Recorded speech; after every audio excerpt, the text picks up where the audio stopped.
is from the Children Investment Fund Foundation. And so I'm happy to introduce her because actually they are helping us a lot at the World Bank on a number of projects. So please. Thank you. Good afternoon, ladies and gentlemen. If the post-lunch session was difficult, I think the post-lunch is even more difficult. But all I can promise is hopefully lots of interesting discussion and a coffee at the end of the 60 minutes. So we spent the morning talking a lot about the need for financing, and there was a long discussion about how in India in particular there's been a significant increase in public sector funding. This session is going to focus more on private funding and private sector investments around early childhood development.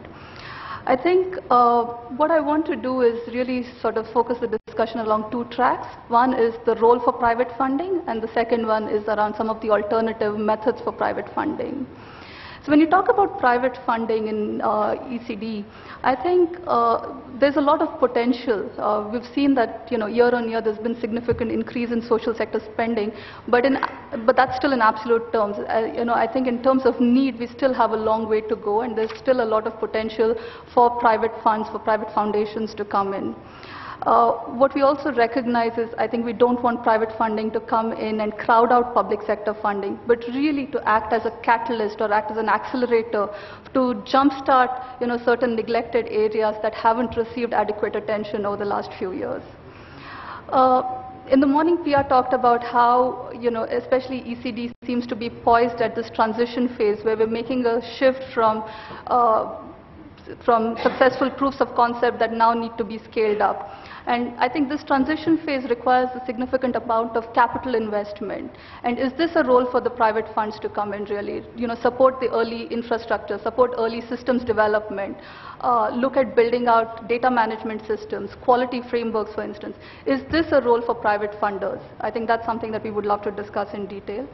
The third one is really more around underserved areas. I think in a context like India, which is urbanizing so quickly, you find that a lot of our national programs are still focusing on rural areas. There has been some shift, I think, with the National Health Mission, for instance, that has integrated rural and urban focus. But in other national programs like the ICDS, for instance, the Integrated Child Development Services, there's still significant coverage gap as far as the urban poor is concerned. And is this an area for the private sector? In terms of alternative routes to investments, I think some ideas that come to mind. So the first one is really around market-based solutions. Can we really create sustainable marketplaces that place children at the center of these products and services? And I think in areas like access to health, for instance, we have some fairly successful models that have received private sector funding.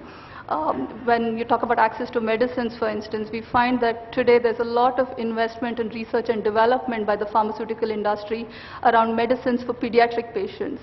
Can we build similar models around ECD that use private sector funding? The second one is really around applying some of traditional financial instruments and funds, funding mechanisms for social impact. So you have a whole growing body of work around social impact bonds, development impact bonds, their social impact funds. And in fact, one of our panelists will present her case study around a very compelling social impact fund that's being run out of South Africa. I think the third one, which is more India-specific, is really around corporate social responsibility, which, again, several of our panelists in the morning have talked about. This is a really interesting avenue for private funding in the country. I think there needs to be a lot more focus and discussion around how we can, is there a role for an aggregator that will actually pull all of the CSR funding that's going to flow and actually channel it to areas that are in need. So with that, I'm going to introduce my two very compelling panelists. We have Sherry Lomoti.